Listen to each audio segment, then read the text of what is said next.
नमस्कार मित्रांनो, आपलं हे चॅनल आहे. हे चॅनल आपलं नाही, याचा ओनर दुसरा आहे. फक्त मी माझा आवाज मधुर असल्यामुळे या चॅनलवर सूर दिला. आणि या चॅनलवर आपले जे शब्द आहे ते फक्त एक अँकर म्हणून हे शब्द प्रोत्साहन करतील की कोणाची अशी स्टोरी होणी, प्रेम करूनही अभ्यास करावा.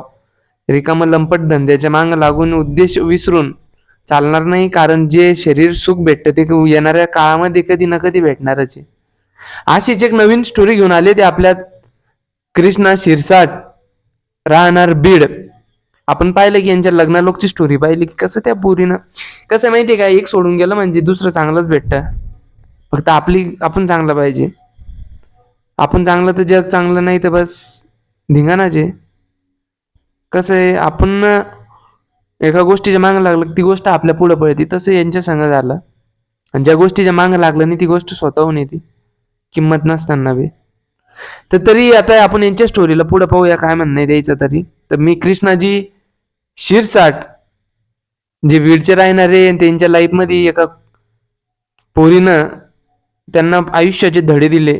एका अर्थाने ती गुरुच होती ना त्यांची, की धडे देणारा शिक्षक ते कोणत्याही रूपात येऊ शकतो.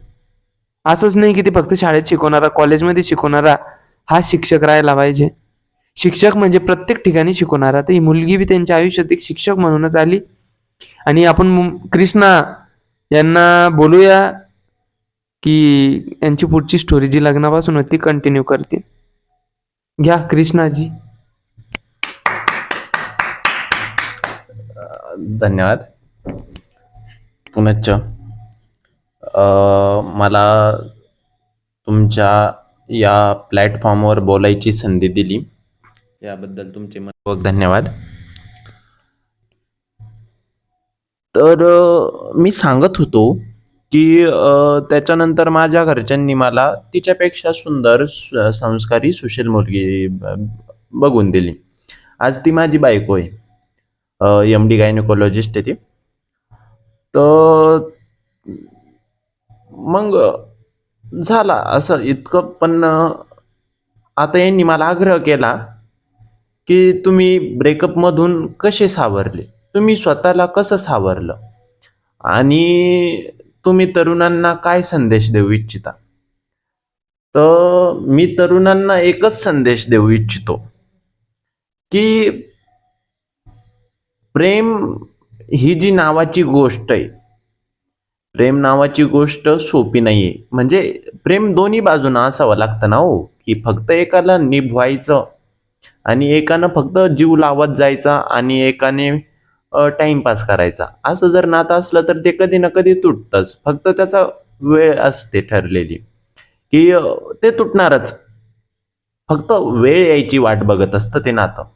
ते कसं असतं की एखादा लहान मुलगा जर रबर पकडलेला असलं त्याने, तर जो मुलगा रबर सोडून देईल त्याला तर काही होणार नाही. पण ज्या मुलानं रबर शेवटपर्यंत पकडून ठेवलं त्याला ते रबर लागेल. म्हणून ह्या ज्या गोष्टी झाल्या, भूतकाळ जो झाला, म्हणजे माणसाला समोर जायचं असलं तर त्याने भूतकाळात डोकावून चालणार नाही. कारण की तुम्हाला जर भविष्य तुमचं चांगलं करायचं असलं तर तुम्हाला भूतकाळ नावाच्या बेडीतून तुमचा पाय काढून समोर वाटचाल करावी लागेल. तर मग मी एवढंच सांगतो की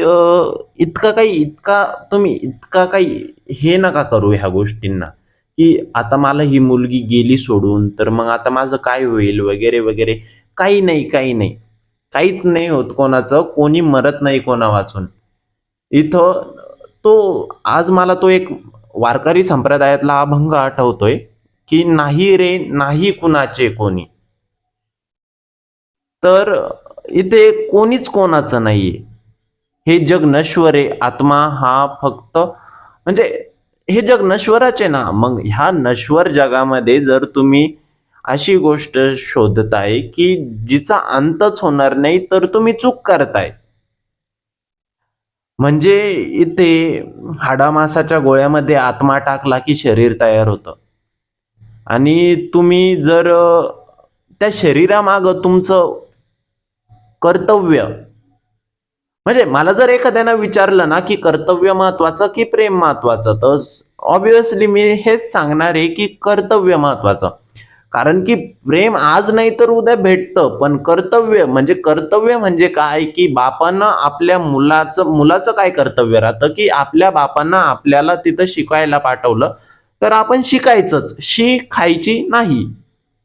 तर असा विषय राहतो की कर्तव्य हे कधी पण उत्तम राहतं, आणि कर्तव्यला जर आपण पकडून ठेवलं ना, तर मग आपल्याला प्रेम बीम म्हणजे जेव्हा आपल्या मनामध्ये गोंधळ किंवा वादळ येत असताना की भावनांची, की आता मी करू काय, तेव्हा माणसाने कायम प्रत्येक वेळी कर्तव्याला महत्व दिलं पाहिजे. कारण की कर्तव्य